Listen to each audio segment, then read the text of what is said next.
Tema renungan malam yang ke-49 ini adalah menjaga pikiran.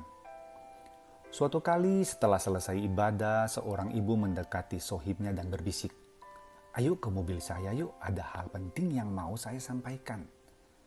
Kemudian kedua ibu ini berjalan menuju ke mobil ibu yang mengajak tadi, dan setelah sampai, ibu yang memiliki mobil itu mengambil beberapa tas plastik bergambar artis Korea yang terkenal dan ganteng, yang di dalamnya terdapat oleh-oleh untuk sohibnya. Sohibnya berterima kasih dan kemudian pulang. Setelah sampai di rumah, tas yang berisi hadiah-hadiah itu diberikan ke anak sematawayangnya. Setelah hadiahnya diambil, oleh karena ada 3 tas, maka yang satu disimpan sebagai kenang-kenangan karena bergambar artis Korea yang ganteng dan terkenal. Tas tersebut diisi barang yang bagus dan harum-harum, sehingga tasnya berbau harum juga. Sedangkan yang 2 lagi, daripada memenuhi rumah, dimanfaatkan sebagai tempat sampah sampai penuh, lalu dibuang. Sehingga akhirnya tas yang bergambar artis Korea yang ganteng dan terkenal itu diisi sampah yang mengeluarkan bau yang tidak enak, dan sekelilingnya mencium bau tersebut juga. Setiap hari apa yang kita lihat di TV, WA, Instagram, Facebook, YouTube, TikTok, serta mendengar percakapan orang di sekitar kita, ada yang lewat begitu saja. Namun ada juga yang akan masuk ke dalam pikiran kita dan tersimpan serta mempengaruhi kita dalam berpikir, berkata, dan bertindak. Kalau apa yang tersimpan di dalam pikiran kita nantinya akan mempengaruhi kehidupan kita, yang perlu kita renungkan adalah yang setiap hari kita lihat dan dengar itu. Apakah hal-hal yang bermanfaat dan membangun, atau malah tidak bermanfaat dan merusak kita? Dengan alat komunikasi yang sudah begitu canggih seperti sekarang ini, itu bisa membuat kita dengan mudah mendapatkan berita yang kita ingini.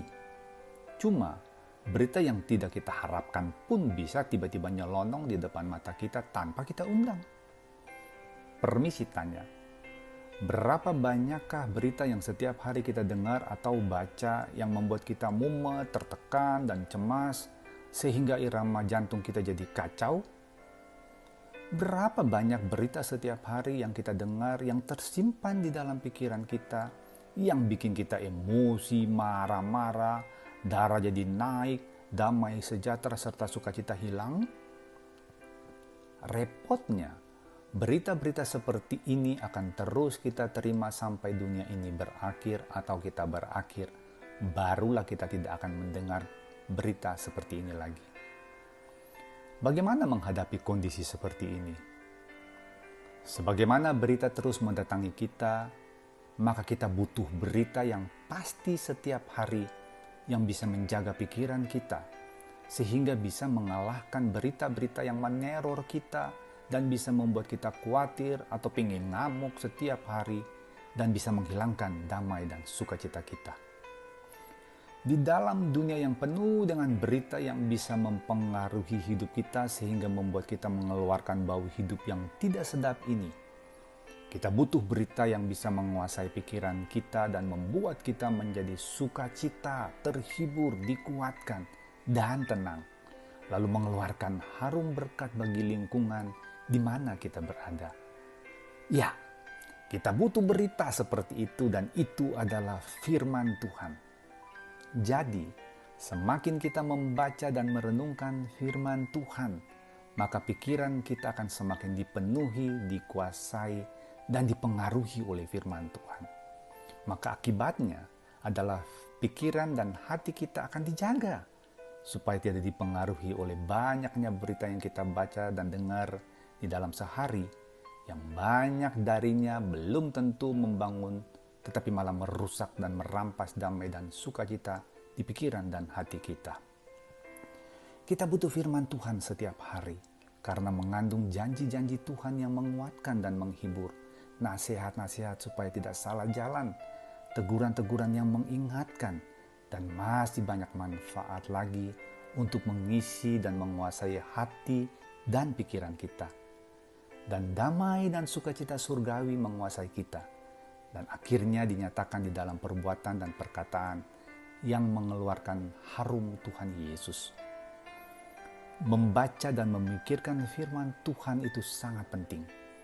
Makanya Paulus di Filipi 4 ayat 8 mengatakan, "Jadi akhirnya saudara-saudara, semua yang mulia, semua yang adil, semua yang suci, semua yang manis, semua yang sedap didengar, semua yang disebut kebajikan dan patut dipuji, pikirkanlah semua itu."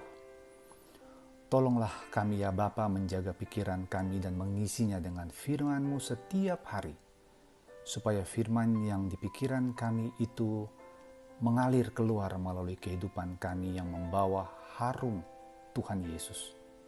Akhirnya, kiranya renungan malam ini menjadi berkat bagi kita semua. Salam kemenangan dari Billy Liline. Selamat malam, selamat beristirahat. Tuhan Yesus memberkati kita semua. Haleluya. Amin.